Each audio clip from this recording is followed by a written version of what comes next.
Mula sa pagsigaw niya ng Bring Him Home for former President Rodrigo Duterte, aarestuhin na rin daw ng ICC at dadalhin sa The Hague, Netherlands, si Senator Bato de la Rosa. Ako si Jairo Boliedo, pag-usapan natin ang reported ICC warrant ni Senator de la Rosa sa episode na ito ng Order in the Court. Unahin muna natin kung saan galing ang information. So heto, casually umaga ng November 8 ay in-announce si Ombudsman Boying Rimulya na may warrant ng araw for Senator de la Rosa. So syempre, kailangan natin i-verify yan at kinumpirma naman ni Ombudsman Rimulya sa Rappler na nanggaling itong information niya na ito sa isa pang government official. Nagsalita ang Department of Justice at sinabing i-verify pa nila itong information at wala pa silang nakikitang warrant of arrest mula sa ICC. Ang kapatid ni Ombudsman Rimulya na si DILG Chief John Vic Rimulya sinabi sa Rappler na hindi pa raw siya nasasabihan about this latest development. Importante po ang mga sasabihin ng DOJ at DILG dahil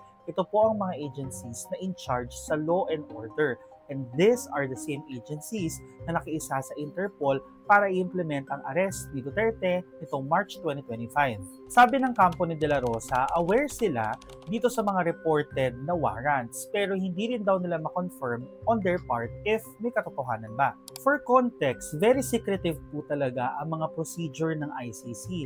And even po yung paglalabas ng warrants, walang mga warning dyan. Remember, nung kay Duterte, napabalitang may warrant by March 8 at by March 11, nangyari na ang arrest. Walang information or confirmation between these dates. And also, to be fair, baka naman talaga may ibang source itong si Ombudsman Rimulya mula sa ICC or kung sino man ang nakakaalam nito at yung mga Marcos officials ay hindi pa talaga aware o na-inform about this development.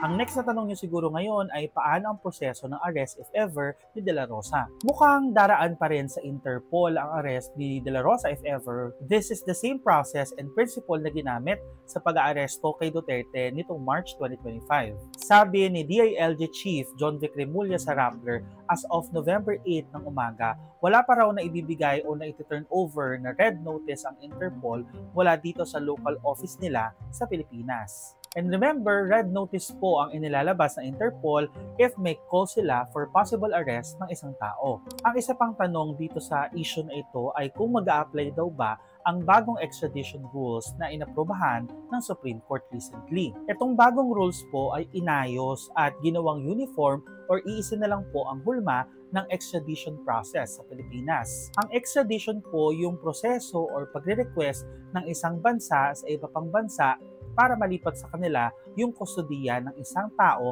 na humaharap sa krimen. So ang punto ay, dahil ba dito sa extradition rules na ito ay tatagal o haba ba ang proseso ng pag-aaresto kay De La Rosa dahil dadaan pa nga po ng extradition process?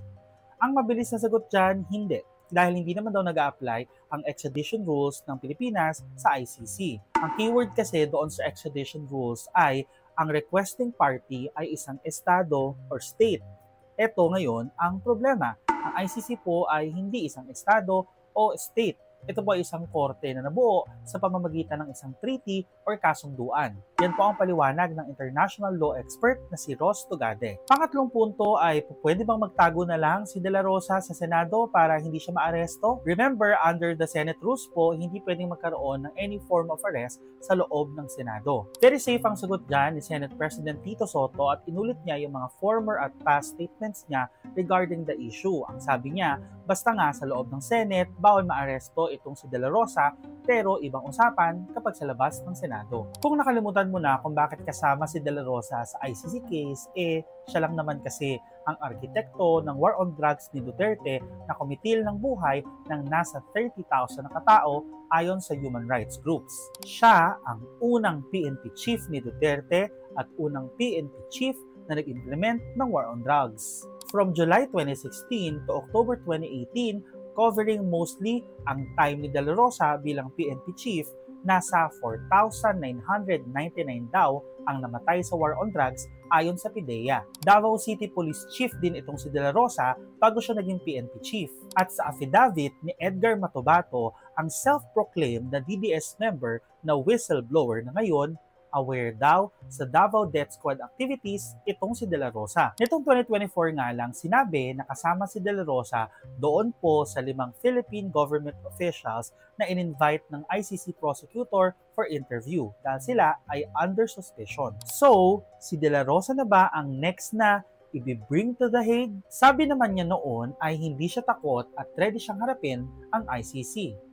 We'll see. For more Order in the Court episodes, please visit Rappler's social media pages and please download the Rappler Communities app and join the Justice and Crime channel.